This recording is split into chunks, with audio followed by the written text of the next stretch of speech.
Hello बच्चों, मैं शुभम सिंह। हम लोग आज अपने अगले लेक्चर पे चलते हैं।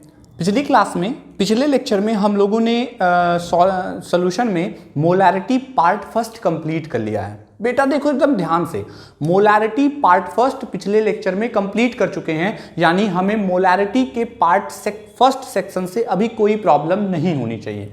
नाउ अब हम डिस्कस करेंगे कि मोलैरिटी पे अगर मान लेते हैं कभी हमको कोई डिफिकल्ट क्वेश्चन सॉल्व करने हो, बड़े क्वेश्चन सॉल्व करने हो, तो फिर मोलैरिटी का क्या कैलकुलेशन होगा, मोलैरिटी हमारे लिए कैसे काम में आएगी, ये हम समझते हैं। तो चलिए कॉम्पिटिटिव लेवल के न्यूमेरिकल्स के लिए आगे बढ़ते हैं। तो उससे पहले अगर जितने लोगों ने लेक्चर फर्स्ट नहीं देखा है वो प्लीज लेक्चर फर्स्ट को जाकर के देखें। मैं डिस्क्रिप्शन बॉक्स में लेक्चर 1 का लिंक दे दूंगा, तो आप उस लिंक पे क्लिक करके लेक्चर नंबर 1 मोलैरिटी पार्ट 1 जरूर देखें, तभी आप सेकंड पार्ट पे आएँ और तभी आपको ये समझ में आएगा। अगर आपने लेक्चर फर्स्ट देखा है तो फिर कंटिन्यू करिए लेक्चर सेकंड पे, ठीक है। चलिए चलते हैं अपनी क्लास पे। आइए, आज हम टॉपिक की जिस बात कर रहे हैं तो हम लोग जैसे मोलैरिटी की ही बात कर रहे हैं, तो हमारे टॉपिक है मोलैरिटी। अभी हमको यह समझना है कि मोलैरिटी हम लोग कह चुके हैं कैपिटल एम से इंडिकेट करते हैं, तो टॉपिक हमारी वंस अगेन मोलैरिटी ही है, हमें मोलैरिटी ही पढ़नी है। अब मोलैरिटी हम पढ़ेंगे, मोलैरिटी का केस नंबर फर्स्ट, यानी मोलैरिटी ऑन मिक्सिंग। हम पहली टॉपिक पढ़ते हैं मोलैरिटी ऑन मिक्सिंग, यानी अगर आप एक से ज्यादा चीजों को मिक्स करते हो, अगर आप एक से ज्यादा चीजों को मिक्स करते हो तो मोलैरिटी के ऊपर क्या फर्क पड़ता है, ये हम सीखने वाले हैं। यहां देखिए, सपोज करिए आपके पास एक सॉल्यूशन है और ये सॉल्यूशन ऐसा है जिस सॉल्यूशन का वॉल्यूम आपको यहां पर ये वॉल्यूम है और इस सॉल्यूशन का जो आपको वॉल्यूम दिखाई दे रहा है और मोलैरिटी, ये दोनों आपको पता है, ये दोनों मोलैरिटी भी पता है और वॉल्यूम भी पता है। तो लेट अस अज्यूम दैट इसकी मोलैरिटी है m1 एंड वॉल्यूम है v1।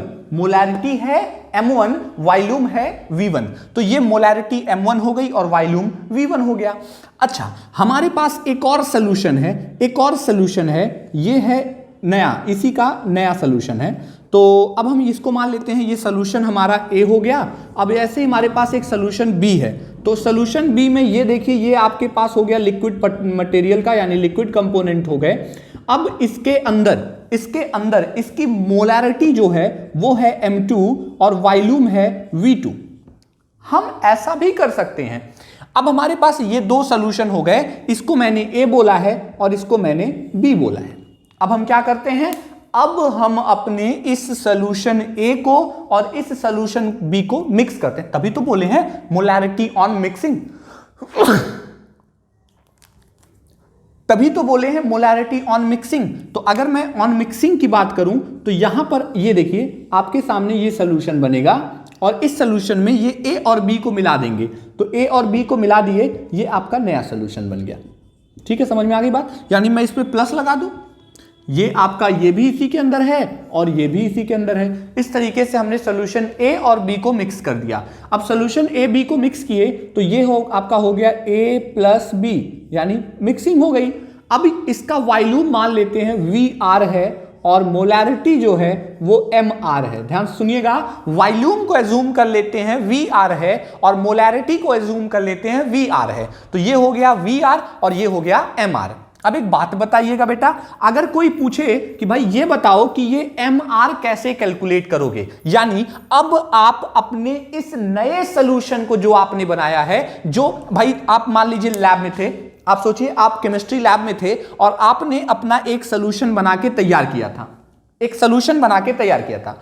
आपका दोस्त था, आपके दोस्त ने भी एक सॉल्यूशन बना के तैयार किया था। अब क्या हुआ कि किसी जिसका आप दोनों से नहीं बैठता था, कहते हैं ना जो आपका दुश्मन टाइप का था या जिससे भी नहीं बैठती थी, वो क्या किया, वो आपके सॉल्यूशन A को उठाया और सॉल्यूशन B को उठाया और A और B को उठा के ले डबाक दे डाल दिया और नया सॉल्यूशन कर दिया। अब देखें तू प्रैक्टिकल कैसे करते हो, वो बोला अब देखें तुम प्रैक्टिकल कैसे करते हो। अब तुम अपना सॉल्यूशन दोनों लेके गए, सर ये देखिए मेरा सॉल्यूशन मिला दिया, मेरा सॉल्यूशन खराब हो गया। अब उन्होंने कहा देखा बेटा आपको नया सॉल्यूशन तो नहीं मिलेगा, अब आप एक काम करो, अपने इस सॉल्यूशन की मोलैरिटी पता कर लो कितनी होगी। अब तुम कहे सर ये कैसे पता करेंगे? तो इसी प्रॉब्लम को सॉल्व करने के लिए कि अगर कोई आपके सॉल्यूशन को मिला देता, अभी मैं इसको एग्जांपल से भी समझाऊंगा, टेंशन नहीं लेना। अगर कोई आपके एक से ज्यादा सॉल्यूशन बने हो और कोई आपसे ना जिसकी बैठती हो वो आपके उन सॉल्यूशन को मिक्स कर दे, मिला दे, तो आप अपने नए सॉल्यूशन की मोलैरिटी कैसे पता करोगे? अपने आप को एक केस में रख के समझो, इसको एक सिचुएशन में रखो। यार मेरा तो सॉल्यूशन है ए, ये तुम्हारा दोस्त है, ये तुम्हारा दोस्त है रिंकू, और ये है पिंटू, या कुछ भी, कोई भी नाम रख दो यार, रिंकू, मिंकू, चिंकू, पिंकू, चिंकू रख दो, है ना? ये चिंकू हो गया, और रिंकू और चिंकू दोनों की दोस्त बने हुए थे, और ये रिंकू चिंकू का किए, ये रिंकू का था, ये चिंकू का था, और आया पिंकू, पिंकू आया, और ये पिंकू का क्यों इसने मिला दिया। अब बताओ, अब इस नए सॉल्यूशन की मोलैरिटी को आप कैसे कैलकुलेट करोगे? ये कैसे पहचानोगे कि ये जो सॉल्यूशन बना है उसकी मोलैरिटी कितनी है? अब आपको नए सॉल्यूशन की मोलैरिटी पता करनी है। अब तुम कहे क्या, मैं करूं क्या, मैं क्या करूं, मैं कैसे निकालूं? तो काफी इजी वर्क है। इसके लिए हमारे पास केमिस्ट्री में फॉर्मूला है। भैया मेरा सॉल्यूशन की मोलैरिटी M1V1 थी, रिंकू को पता था कि मेरे सॉल्यूशन की मोलैरिटी M1V1 है, चिंकू को भी पता था कि मेरे सॉल्यूशन की मोलैरिटी M2V2 है। अब रिंकू को पता, चिंकू को पता, पिंकुआ तो गड़बड़ी करके चला गया है, मिला उला के चला गया है। तो अब आप क्या किए, आप कहे डोंट वरी बेटा, दिस प्लस दिस बराबर दिस, वो कहते हैं ना 2 + 2 = 4, तो बस यही वाला फंडा लगा देना है कि M1V1 प्लस M2V2 हुआ है तो ये बराबर MRVR के आएगा। सिंपल है। अब बेटा कोई कहे कि भाई VR कैसे होगा, तो देख यार, अगर मान लेते हैं 1 लीटर ये है, 1 लीटर ये है, तो ये तो कंफर्म है ना कि 2 ही लीटर होगा। अरे 1 लीटर दूध 1 लीटर पानी मिलाओगे तो 2 लीटर होगा ना। एग्जैक्टली VR = हो जाएगा, VR = हो जाएगा V1 + V2 के, यानी VR की अगर हम बात करें तो VR = हो जाएगा V1 + V2 के। सो अगर मैं कहूं MR = तो आप कहोगे M1V1 + M2V2 और अपॉन क्या हो जाएगा VR के।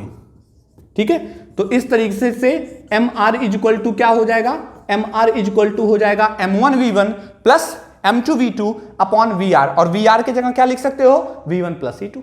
तो अब भैया अगर ये तुमको पता है, ये तुमको पता है, तो ये निकाल सकते हो कि नहीं? काफी आसान है। मैंने बार बार बोला, खुद को एक सिचुएशन में रखो, एक कंडीशन में रख। भाई अगर मैं यहां पर होता या मेरे ऊपर ऐसा कुछ होता तो मैं क्या करता?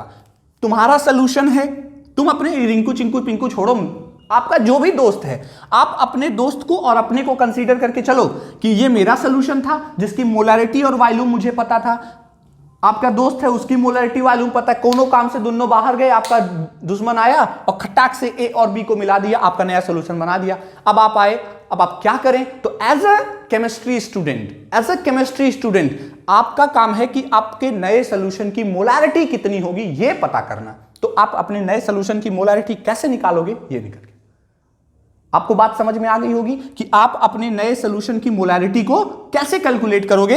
ये इस फॉर्मूले से निकाला जा सकता है। तो ये सिंपल तरीका है।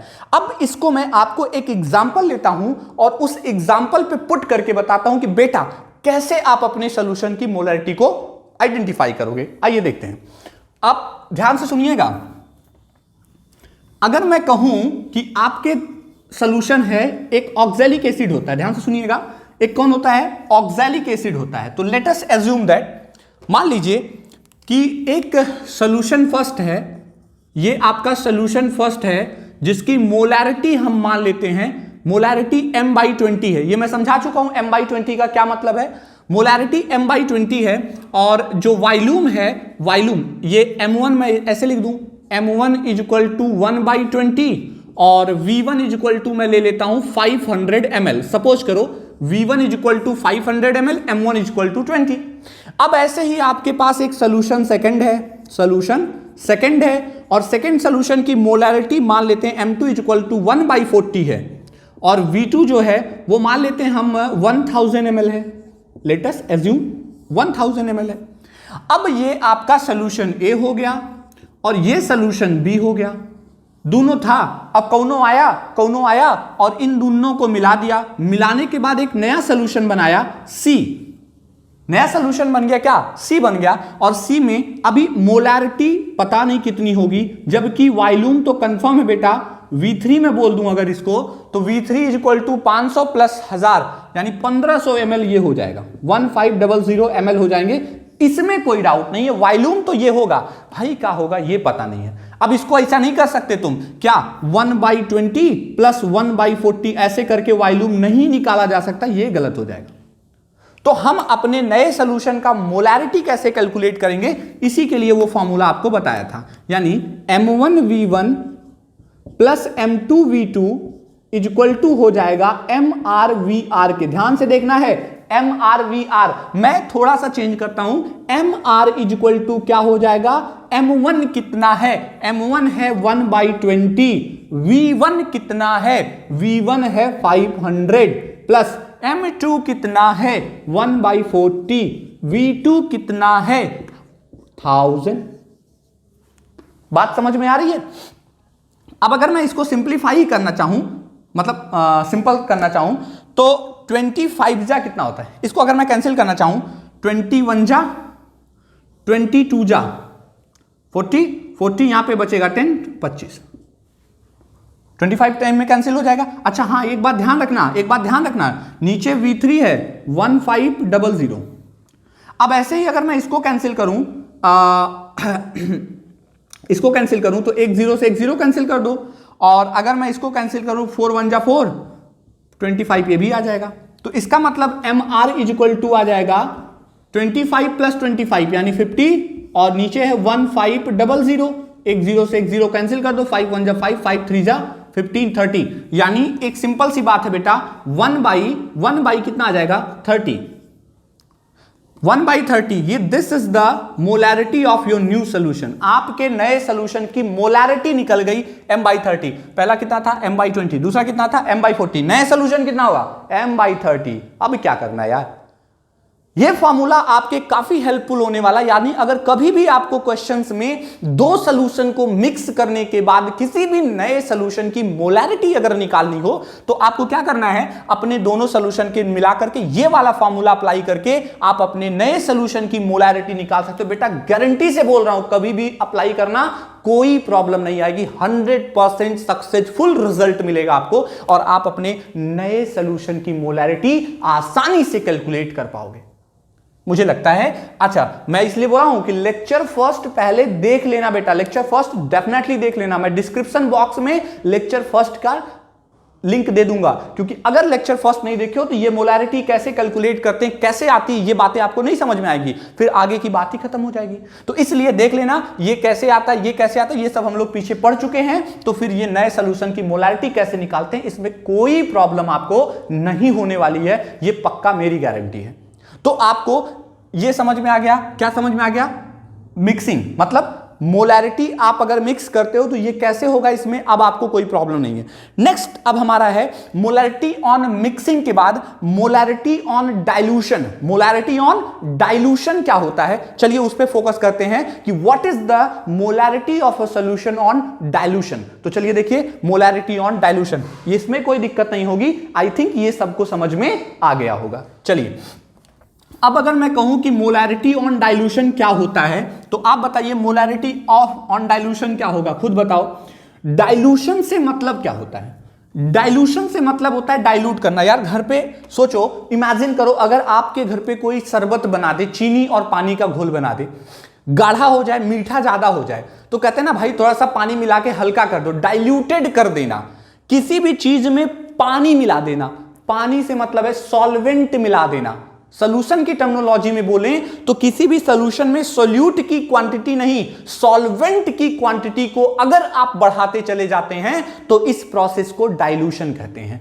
अगर आप अपने सॉल्यूशन में सॉल्वेंट की क्वांटिटी को बढ़ाते चले जाते हैं तो इस प्रोसेस को डाइल्यूशन कहते हैं। भैया चीनी है, पानी है, पानी के अंदर चीनी डाल के घोल के शरबत बनाया, अब आपको शरबत गाढ़ा लग रहा है तो आप उसमें और पानी मिलाओ, पानी मिलाते जाओ, this process is called dilution.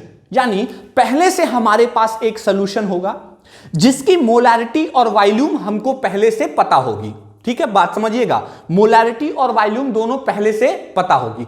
अभी हम क्या करेंगे, उसके अंदर पानी मिलाएंगे। अब की केस क्या कह रहा है, अब की कह रहा है आप अपना सोल्यूशन बना के तैयार थे, खड़े थे एकदम सीट पे, अपनी प्रैक्टिकल करने के लिए एकदम तैयार थे। किसी वजह से आप कहीं लैब में ही कुछ सामान लेने गए तो आपका कोई दूसरा फ्रेंड आया और उसने उसके अंदर खटाखट पानी भर दिया। ले भैया पानी डाल दिया। अब आपके सॉल्यूशन की मोलैरिटी तो बदल चुकी है, क्योंकि अब वो मोलैरिटी नहीं रह गई जो पहले आप बना करके गए थे, क्योंकि पानी मिलने की वजह से सॉल्यूशन की मोलैरिटी बदल चुकी होगी। ठीक, समझ में आ रही बात। अब बताओ, अगर सॉल्यूशन की मोलैरिटी बदल गई तो अब आप अपने नए सॉल्यूशन की मोलैरिटी कैसे पता करोगे, वो हम सीखेंगे मोलैरिटी ऑन डाइल्यूशन में। तो हमारा टॉपिक है molarity on dilution, molarity on dilution. अब हम बात करेंगे डाइल्यूशन वाली मोलैरिटी की। तो मोलैरिटी ऑन डाइल्यूशन क्या होता है, ध्यान से सुनिएगा बेटा। फिर से यहां पे हम लोग देखिए, हर चीज को खुद पे इमेजिन करो यार। साइंस केमिस्ट्री इतनी इंटरेस्टेड चीज है, मैं आपको क्या बताऊं। सिंपल क्या है, जब आप अपना दिमाग लगाओगे पढ़ने पे ना यार, खुद पे अप्लाई करो, सोचो उस सिचुएशन में ऐसा मेरे साथ हो, मैं कह रहा हूं गारंटी मजा आएगा। अब आप खाली बस एक रट्टाफिकेशन के जैसे, रटने के जैसे मान लिया यार याद कर लेना है, तब आपके सामने प्रॉब्लम हो जाएगी। किसी भी चीज को रिदम में चलो। आज हमने देखा, कल क्या हो रहा है, जैसे होता है ना मूवी देखते हैं, सीरियल देखते हैं, तो आज ये एपिसोड हुआ, कल इसका क्या होगा ये हमें पता है। या मूवी देख रहे हैं तो स्टोरी को लिंक करते जाते हैं। अचानक आपको बीच कहानी से बैठा दे मूवी में, तो आप भी हक्का बक्का होंगे, क्या हो रहा है पता नहीं चलेगा। मूवी देख रहे हैं, 10 मिनट देखे, 10 मिनट फिर बाहर भेज दे, फिर 10 मिनट बाद आइए, फिर जाइए, तो फिर आपको मूवी भी नहीं समझ में आएगी यार। ऐसे ही क्लास का होता है। अगर आप क्लास रेगुलर बेसिस पे करेंगे, पढ़ाई को रेगुलर सीरियसली मन से करेंगे, तो आपको उसमें इंटरेस्ट जग जाएगा, जोश आएगा, समझ में आएगा। और बस वैसे ही रफली आज पढ़ लिए, कल नहीं पढ़े, परसों फिर पढ़ लिए, तो ऐसे में क्या होगा, आपको समझ में नहीं आएगा। और जब समझ में नहीं आएगा तो आपका इंटरेस्ट उसमें से हट जाएगा। बेटा इंटरेस्ट मत हटाइए पढ़ाई से, क्योंकि इसके सिवा और कुछ अच्छा नहीं है। लाइफ में पढ़ना बहुत जरूरी है, तो बहुत ध्यान से देखिएगा। अब हम कह रहे हैं मोलैरिटी ऑन डाइल्यूशन पे। तो मेरे पास एक सोल्यूशन है, ध्यान से देखिएगा, एक कंटेनर है, और इस कंटेनर का ये मान लेते हैं हमारा ये यहां तक का जो वॉल्यूम है इस कंटेनर में, इस कंटेनर का वॉल्यूम है यहां तक मान लेते हैं 500 ml है। मानने में तो कुछ जाता नहीं है, मानने में तो कुछ नहीं जाता। और उसके बाद ये इसकी मोलैरिटी को मैं M1 मान लेता हूं, और भाई साहब आगे चल के समस्या ना हो इसलिए इस वॉल्यूम को मैं V1 मान लेता हूं। ठीक है, अब सज्जन पुरुष आए और उन्होंने क्या किया, 300 ml क्या ऐड किया, वाटर। 300 ml वाटर प्लस लगा है, मतलब वाटर को ऐड कर दिया गया। तो आपके इसी सोल्यूशन में 300 ml वाटर और बढ़ा दिया गया। चल भैया 300 ml पानी मिला देते हैं। अब अगर मैं अपने इस सोल्यूशन के अंदर 300 ml वाटर को मिला दूं, तो अब हमारे सोल्यूशन का जो वॉल्यूम होगा बेटा, वो हो जाएगा 800 ml, यानी ये हो गया 800 ml। अब ये आपके नए सोल्यूशन का वॉल्यूम हो गया 800 ml, that is called V2। और हमें अब अपने सोल्यूशन की मोलैरिटी पता करनी है। M2 equal to question mark, I don't know what is the molarity of the solution. अब अगर मैं इस सोल्यूशन की मोलैरिटी पता कर लेता हूं तो इसे बोलते हैं मोलैरिटी ऑन डाइल्यूशन। यानी सिर्फ वाटर को मिलाने के बाद, ओनली एंड ओनली वाटर मिलाने के बाद अगर हम अपने सोल्यूशन की मोलैरिटी को कैलकुलेट कर देते हैं तो इस प्रोसेस को बोलते हैं मोलैरिटी ऑन डाइल्यूशन। समझ गए? आप समझो। तो बेटा एक बात बताओ, इस सोल्यूशन की एक छोटा सा कॉन्सेप्ट लेके चलते हैं। आइए दिमाग लगाते हैं। दिमाग जरूरी है, दिमाग लगाइए। एक बात बताओ, molarity is equal to lecture 1 में है, मोलैरिटी इज इक्वल टू आपको क्या पढ़ाया था? मैंने पढ़ाया था मोलैरिटी इज इक्वल टू होता है number of moles into volume. क्या आप सिंबल को समझ पा रहे हो? सिंबल में n का मतलब नंबर ऑफ मोल्स है, v मतलब वॉल्यूम है, m मतलब मोलैरिटी है। सो मोलैरिटी इज इक्वल टू हो गया n अपॉन v के। अब बताओ अगर नंबर ऑफ मोल्स को कांस्टेंट कर दें तो ये हो जाएगा मोलैरिटी इंटू वॉल्यूम के। क्या हो जाएगा? मोलैरिटी इंटू वॉल्यूम के हो जाएगा, यानी number of mole is equal to molarity into volume के हो जाएगा। अब अगर number of mole is equal to molarity into volume, तो एक बात बताओ, क्या आपने यहां पर सोल्यूट की क्वांटिटी बढ़ाई? क्या आपने यहां पर सोल्यूट की क्वांटिटी बढ़ाई? अरे भाई नहीं बढ़ाई, हमने तो सिर्फ क्या बढ़ाया, वाटर बढ़ाया। यानी वाटर सिर्फ वॉल्यूम को चेंज कर रहा है, ध्यान से समझना है, वाटर सिर्फ वॉल्यूम को चेंज कर रहा है बेटा, नंबर ऑफ मोल को चेंज नहीं कर रहा है। अब बताओ, अगर नंबर ऑफ मोल वही है, जब मैंने सोल्यूट बढ़ाया ही नहीं तो नंबर ऑफ मोल में कोई चेंज आया नहीं। अब नंबर ऑफ मोल अगर चेंज नहीं बता तो मतलब मोलैरिटी और वॉल्यूम का मल्टीपल हमेशा फिक्स आएगा। कैसे आएगा? अगर मैं कहूं कि 100 इज इक्वल टू क्या होता है, 50 इंटू 2 होता है। 100 इक्वल टू क्या होता है, 50 इंटू 2 होता है। अब अगर मैं इस 50 को बेटा 25 कर दूं तो मुझे यहां पर 4 करना होगा, तभी तो ये 100 आएगा, क्योंकि ये वैल्यू हम फिक्स लेके चल रहे हैं। एग्जैक्टली ऐसे ही हम नंबर ऑफ मोल को फिक्स लेके चल रहे हैं। अब अगर मैं नंबर ऑफ मोल को फिक्स लेके चल रहा हूं तो बताओ, मोलैरिटी और वॉल्यूम का प्रोडक्ट हमेशा नंबर ऑफ मोल के इक्वल आएगा। यानी मोलैरिटी और वॉल्यूम को मल्टीप्लाई करोगे तो वो नंबर ऑफ मोल के बराबर आएगा। तो जब मैं नंबर ऑफ मोल को नहीं बदल रहा हूं तो सिर्फ वाटर बढ़ा रहा हूं, तो वाटर बढ़ा रहा हूं तो कौन बदल रहा है, वॉल्यूम बदल रहा है। तो सिर्फ जब वॉल्यूम बदल रहा है तो अब एक बात बताओ, मोलैरिटी का वॉल्यूम से क्या रिलेशन है? मोलैरिटी का वॉल्यूम से इनवर्स रिलेशन है। मतलब अगर वॉल्यूम बढ़ाओगे मोलैरिटी घट जाएगी, अगर वॉल्यूम बढ़ाओगे मोलैरिटी घट जाएगी। तो मैंने यहां पर वॉल्यूम बढ़ाया, मोलैरिटी घट गई। अब अगर वॉल्यूम बढ़ाने से मोलैरिटी घट रही, इसका मतलब ये बढ़ेगा तो ये घटेगा, लेकिन इन दोनों का जो प्रोडक्ट आएगा वो हमेशा बराबर n के आएगा, उसमें कोई प्रॉब्लम नहीं आएगी। यानी मोलैरिटी और वॉल्यूम आपस में कितनी भी खिचड़ी पकाएं, पूरी जी जान लगा दे, एकदम ताकत के साथ लगा दें, कहते ना n का बाल बाका भी नहीं कर पाएंगे, n में कुछ भी नहीं होगा, n वही रहेगा। तो बेटा एक बात बताओ, अगर n कांस्टेंट है, भैया n कांस्टेंट है, तुम पानी मिलाओ मोलैरिटी कहेगा मैं घटूंगी, पानी मिलाते जा रहे मोलैरिटी घटती जा रही है, पानी मिलाते जा रहे मोलैरिटी घटती जा रही है। तो एक को बढ़ाओ तो दूसरा घटेगा, मतलब वैल्यू तो वही भी आएगी। तो अगर मैं कहूं इस सॉल्यूशन की मोलैरिटी है m1 और वॉल्यूम है v1, इस सॉल्यूशन की मोलैरिटी है m2, वॉल्यूम है v2, तो भैया ये बताओ m1 v1 जोन है वो बराबर ही तो आएगा m2 v2 के। यानी m1 v1 is equal to क्या होगा, m2 v2 के होगा।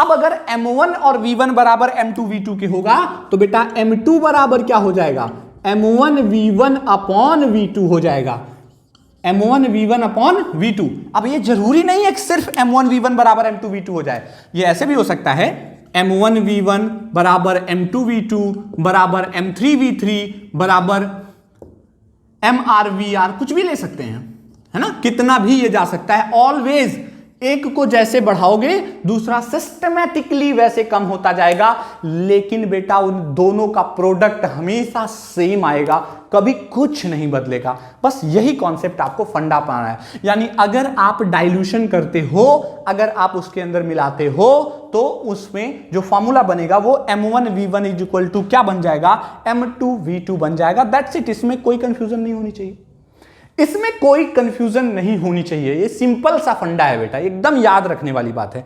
तो मुझे लगता है कि ये मोलैरिटी ऑन डाइल्यूशन भी आपको समझ में आ गया होगा। अच्छा, ये फॉर्मूला तो तब आप लगा देते हो जब आपके दोनों कंपोनेंट सेम होते हैं, यानी डाइल्यूशन कर रहे हैं। एक होता है मोलैरिटी ऑन न्यूट्रलाइजेशन, ध्यान से सुनिएगा, एक होता है मोलैरिटी ऑन न्यूट्रलाइजेशन। मतलब न्यूट्रलाइजेशन का मतलब यह हुआ कि एसिड ले लीजिए और बेस ले लीजिए, एसिड का बेस के साथ रिएक्शन कराइए। तो जब एसिड का बेस के साथ रिएक्शन कराएंगे तो ऐसे प्रोसेस को बोलते हैं न्यूट्रलाइजेशन। तो उस समय अपने सॉल्यूशन की मोलैरिटी कैसे निकालेंगे, स्लाइड चेंजेस हैं, यहां पर फोकस होकर ध्यान से देखिएगा। ओके, आइए यहां पर समझते हैं तीसरा केस इसका, मोलैरिटी ऑन न्यूट्रलाइजेशन।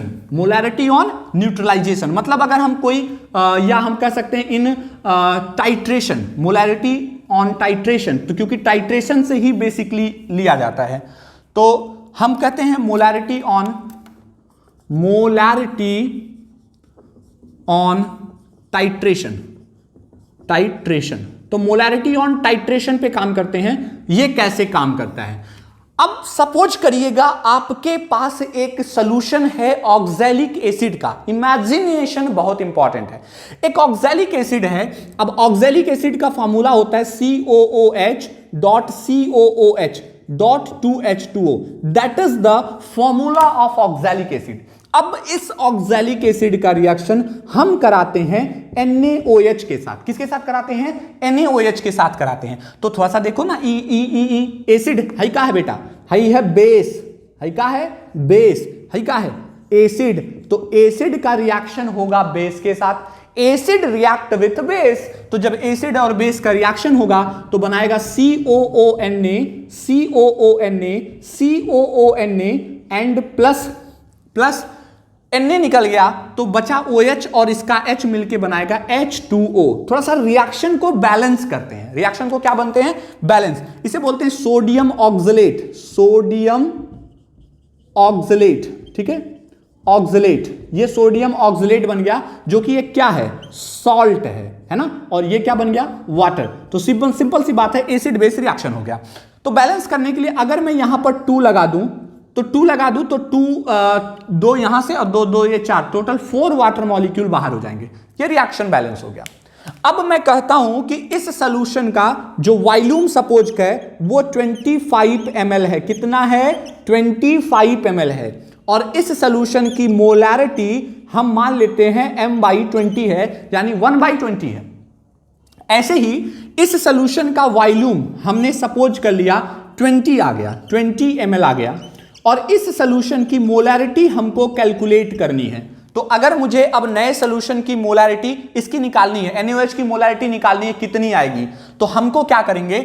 हम क्या करेंगे? धीरे धीरे ऑक्सैलिक एसिड का NaOH, जैसे एक कंटेनर लिया, एक कंटेनर मतलब टाइट्रेशन फ्लास्क बोलते हैं, थोड़ा सा हम आपको बता दें, इसे बोलते हैं टाइट्रेशन फ्लास्क बोलते हैं बेटा। ये आपका हो गया एक टाइट्रेशन फ्लास्क, ठीक है। अब आप क्या करते हो? इस टाइट्रेशन फ्लास्क के अंदर हमने ले लिया ऑक्सैलिक एसिड, हमने लिया ऑक्सैलिक एसिड जिसका वॉल्यूम था 25 ml, और थोड़ा सा हमने मिला लिया इंडिकेटर। क्या मिला लिया?